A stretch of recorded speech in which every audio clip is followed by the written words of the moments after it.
Help. On the day before my grandchild's funeral, a faint voice came from somewhere. Huh? What? As I listened closely, it seemed to be coming from inside the coffin. Trembling with fear, I opened the lid of the coffin, and there was my 3-year-old granddaughter, who was supposed to have died from illness, tied up with chains. I couldn't comprehend what was happening. Grandma, you know. As unbelievable facts were told from my granddaughter's mouth, I was at a loss for words. Unforgivable. How could this happen? The anger welling up inside me exceeded my limits of patience. I lost my husband in an accident when I was 38. As a widow, I devoted all my energy to raising my son, Timothy, who was 13 at the time. When Timothy was 34, he married a woman named Sarah. "You can finally relax now," my friends all said, acknowledging my years of hard work. Timothy and Sarah lived about a 30-minute drive from my house, maintaining a comfortable distance. Soon after their marriage, we found out she was pregnant, and I was eagerly awaiting the birth of my first grandchild. When Sarah was in her 3rd trimester, I visited their house to share some vegetables. We weren't sure about the baby's gender for a while, but it turns out it's a girl, Timothy said. "Oh, how exciting!" I replied. "Yes, but I really wanted a boy," he sighed. The couple seemed visibly disappointed that the baby wasn't their desired gender. "With a girl, you'll have the joy of choosing cute outfits," I said, trying to cheer them up. Of course, I thought the gender didn't matter as long as the baby was born healthy, but I was trying to boost their spirits. However, they were so shocked they didn't respond at all. Still, I thought once they saw their adorable newborn, they'd forget they ever felt that way. A few months later, my granddaughter was born safely. They named her Olivia, and she was the sweetest little girl. I truly understood the saying, "too precious for words." I visited my son and daughter-in-law whenever I could to see my granddaughter. However, as I observed the two of them, something bothered me. Even when Olivia cried for a long time, they hardly paid attention to her. "Oh my, what's wrong?" I'd say, reaching out to pick her up, but Sarah would glare at me. "Mother-in-law, don't do that, she'll get used to being held." But isn't it pitiful to leave her crying like this? I was trying to help Sarah feel a bit more relaxed, but it seemed that wasn't the right thing to do. Timothy chimed in with a bitter expression, "She's just fussy because she's sleepy. It's trendy now to teach them to sleep on their own from an early age." They both looked annoyed that I had voiced my opinion. "I suppose child-rearing has changed a lot since my day," I said, deciding to step back and observe for a while. However, as Olivia grew, my doubts about my son and daughter-in-law's parenting only increased. When I visited their house, Olivia was always wearing ill-fitting clothes, and she would eagerly devour the snacks I brought as if she were starving. Are they really taking proper care of her? Worried, I tried to talk to my son about it, hoping to offer some help. "Stop nagging. Don't interfere with how we raise our child," Timothy shouted, refusing to listen. What's more, every time I said something, he started treating Olivia roughly. Witnessing such behavior, I found myself unable to speak up and decided to keep quiet. A little while later, around Olivia's 3rd birthday, Sarah became pregnant with their 2nd child. While I was babysitting Olivia during their prenatal checkup, they returned home overjoyed. They had found out their next child would be a boy. Yes. I'm so excited, Timothy exclaimed. That's wonderful news. Olivia, you're going to have a little brother. I said. Yes. I can't wait to meet my brother. Olivia cheered. Seeing Timothy and Sarah's happiness and Olivia's joy, I felt relieved. Maybe they're slowly becoming a real family, I thought. However, my relief was short-lived. Around this time, Olivia started falling ill frequently. Several times, I'd receive a message from Timothy the day before a planned visit saying, "Tomorrow won't work." When I asked why, he'd say Olivia wasn't feeling well.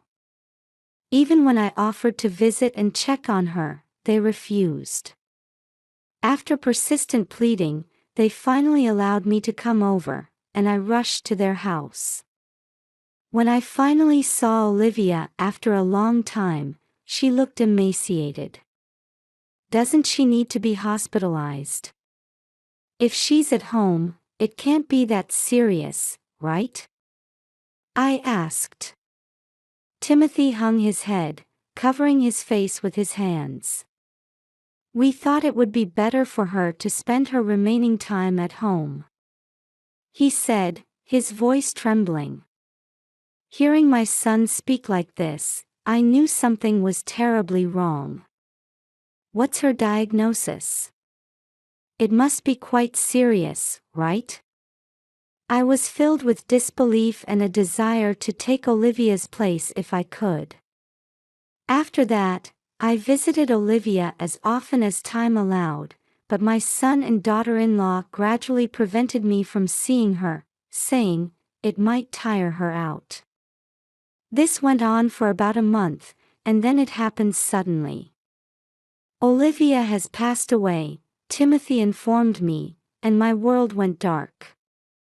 She was only 3 years old, she had so many joyful experiences ahead of her. Thinking about how I couldn't do anything for her, I broke down in tears.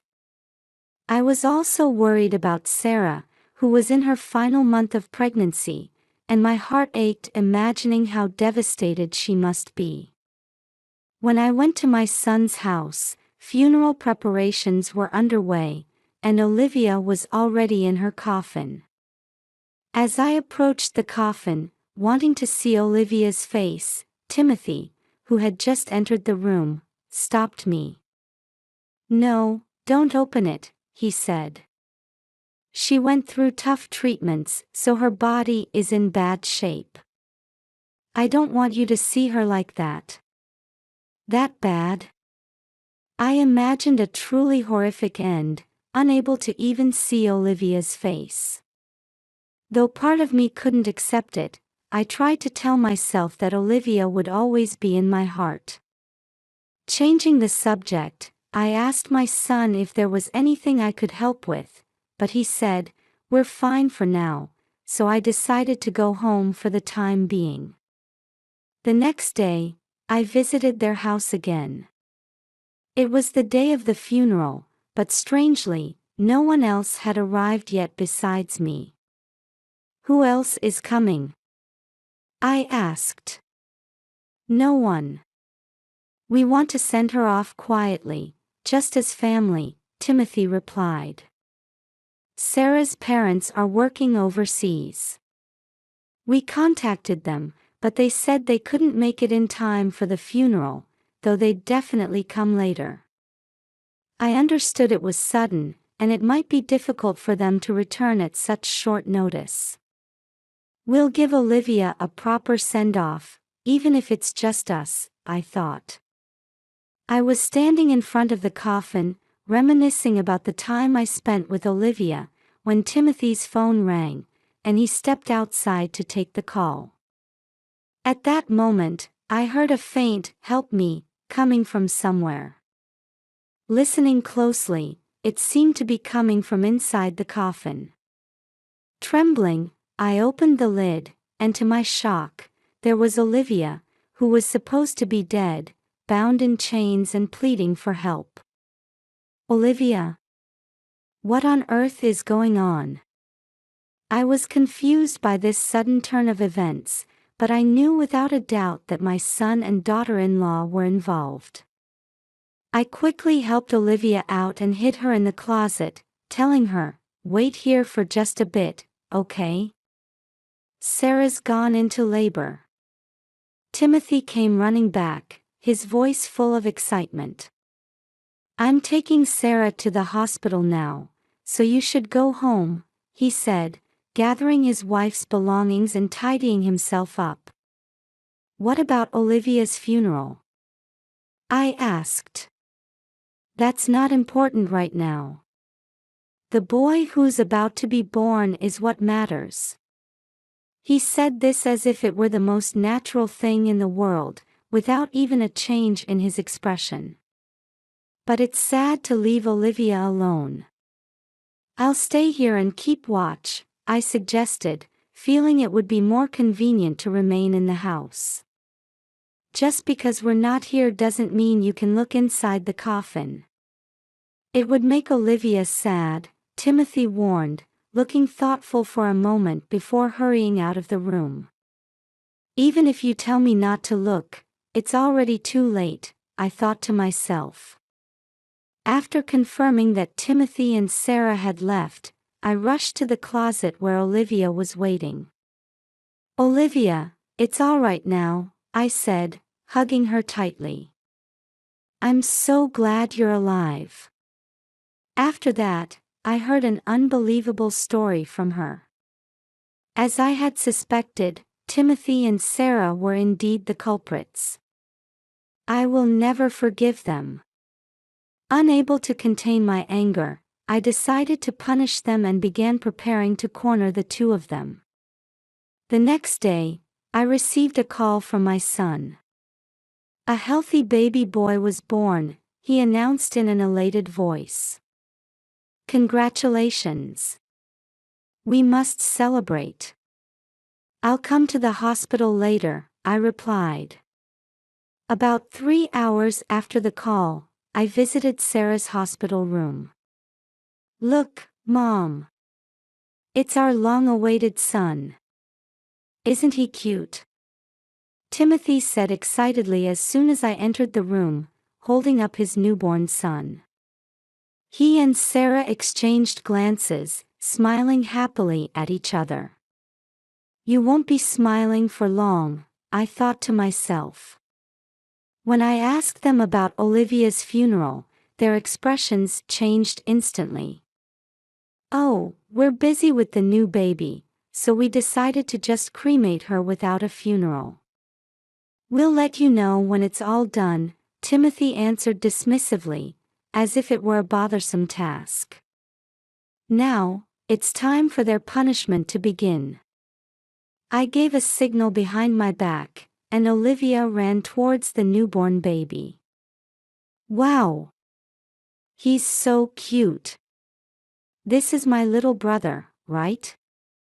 Seeing this, my son and his wife were visibly shocked, looking back and forth between Olivia and me. "Oh my! Olivia!" I pretended to be surprised by her appearance. "You opened the coffin. Didn't I tell you not to?" Timothy confronted me, his tone harsh. I glared back at him. "How could you chain her up and lock her in a coffin? That's despicable." "Huh? That's none of your business, is it?" I explained how I discovered Olivia. When I opened the coffin lid, Olivia's mouth was covered with cloth, but it had slipped a bit, allowing her to call for help. Just imagine how scared Olivia must have been, unable to move in that dark box. As I started to say this, my son suddenly hugged Olivia tightly. "You came back to life. That's great, isn't it, Sarah?" Yes, it really is. They were putting on an exaggerated act, thinking they could fool me. Olivia, can you tell me why you were in that box? I asked my granddaughter with a gentle smile. Well, Daddy and Mommy wrapped me up tight. Then they said a devil was coming, so I had to wait there, Olivia explained, stumbling over her words but trying her best. She's saying this, but can you explain what it means? I asked. Timothy had lost his earlier bravado and became less talkative. Not wanting Olivia to see me corner her parents, I beckoned her and said, I need to have an important talk with your parents now. Can you wait in the hallway with my friend? Okay, I understand, she replied. I had asked a friend to come along and help me with this situation. After confirming that Olivia had left the room, I slowly turned to face Timothy and Sarah. Now, I need you to explain everything clearly, I said. Unable to withstand my piercing gaze, they quickly averted their eyes. You can't believe what a child says. That's right. She's only 3 years old. Her memory can't be trusted. They desperately tried to deny their actions, refusing to admit what they had done. I took out a notebook from my bag and held it out to them. But what's written here is true, isn't it? Timothy's voice cracked as he asked, How did you? This notebook contained details of their plan. Shall I read it aloud? The funeral is fake, meant to deceive Mom. Further down, it was written that if Olivia died, they expected to receive financial aid for funeral expenses. I had found this while searching their room after they had rushed to the hospital when Sarah went into labor. It's the worst to snoop around someone else's house. But that's just notes I took about an interesting mystery drama I saw on TV the other day, my son declared boldly, snatching the notebook from me. He looked triumphant, but of course, this wasn't the end. Then what about this? I said, pulling out another document from my bag and thrusting it at Timothy. What's this all about? He demanded. It was Olivia's medical report. When I rescued Olivia and hugged her, she winced in pain, saying, It hurts. When I lifted her clothes to check, I saw several bruises on her body. Suspecting my son and daughter-in-law of mistreating her, I immediately took her to the hospital. The doctor told me, this child has been regularly subjected to physical abuse, and her nutritional state is poor. Is she not being fed properly? He then provided me with this medical report. So that's why Olivia devoured the food so eagerly when I brought some to your house before, I said. They kept their heads down, not answering. What's going on? Why are you doing this? I pressed further. At first, my son wouldn't even meet my eyes, but then he sat down in a chair, manspreading. We wanted a boy, but she was born a girl. That's the problem, he blurted out. Children are precious gifts, I said. No way. Girls are useless, aren't they? Timothy started talking non-stop, as if he had given up trying to hide anything. He explained that once they found out their second child was a boy, they decided they no longer needed Olivia. However, they thought it would be suspicious if she suddenly disappeared, so they came up with the plan to pretend she was sick and eventually claim she had died.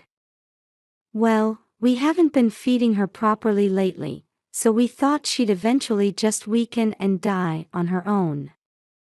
My son said this with a smirk, casually admitting to such a terrible thing without any hesitation. There was one thing I couldn't understand. Even though you say that, you didn't actually kill her. Isn't that because deep down, as parents, you truly love Olivia? I asked. Timothy and Sarah looked at each other, then burst out laughing. Love? There's no such thing. If she died, we'd lose the child support payments and our income would decrease, right? That's right.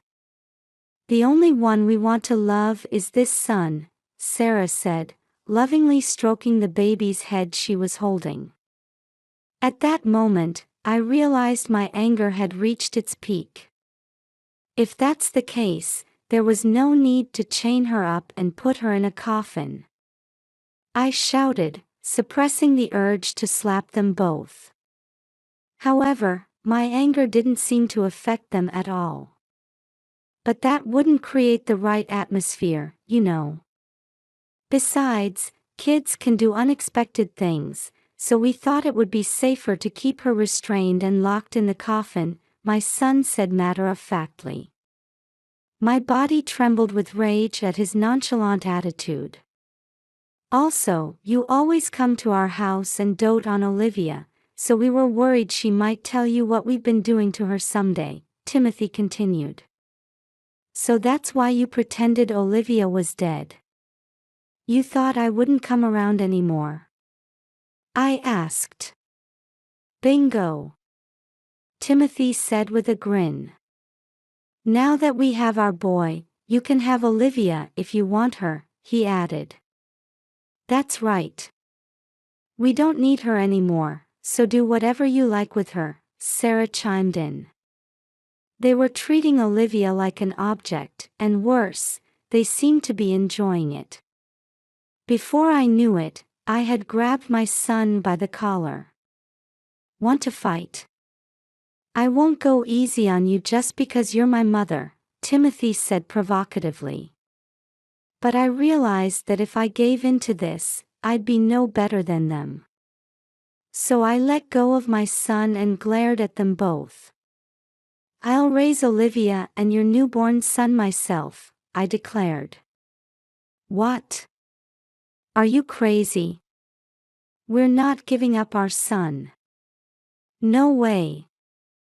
They shouted angrily. It was time to deliver the final blow of my punishment. I've already reported this incident to the police and Child Protective Services. You should be prepared for how the authorities will judge parents who abuse their children, I said. As soon as I said this, Sarah grabbed Timothy's arm and kept shaking it, pleading, "What are we going to do?" over and over. But Timothy just stood there, dumbfounded, unable to answer. I think the police might be arriving here soon, I added. Wait a minute. What if they really take our son away? What should we do? Timothy asked. That's not my problem. You brought this on yourselves, I replied coldly. We'll take good care of Olivia from now on, so please tell them your report was a mistake, they begged, bowing their heads to me. As if I could believe that. I said, pushing them away. They muttered, "What should we do?" and slumped down where they stood. After that, Timothy and Sarah were arrested, and the children were temporarily placed in protective custody. The incident was widely reported in the news and weekly magazines, with my son and daughter-in-law's names and faces exposed. Even after they're released from prison, they'll likely live the rest of their lives being pointed at and whispered about. As for me, I ended up taking in and raising both grandchildren. With another precious little one added to my life, I can't stop smiling. My friends tell me, "You look so youthful these days." Perhaps it's because I have a new purpose in life. I'm not entirely displeased with the compliment. Olivia is a great help around the house, and I'm truly grateful for her. I'm determined to stay healthy and energetic so I can watch my grandchildren grow up. That's what I'm focusing on now.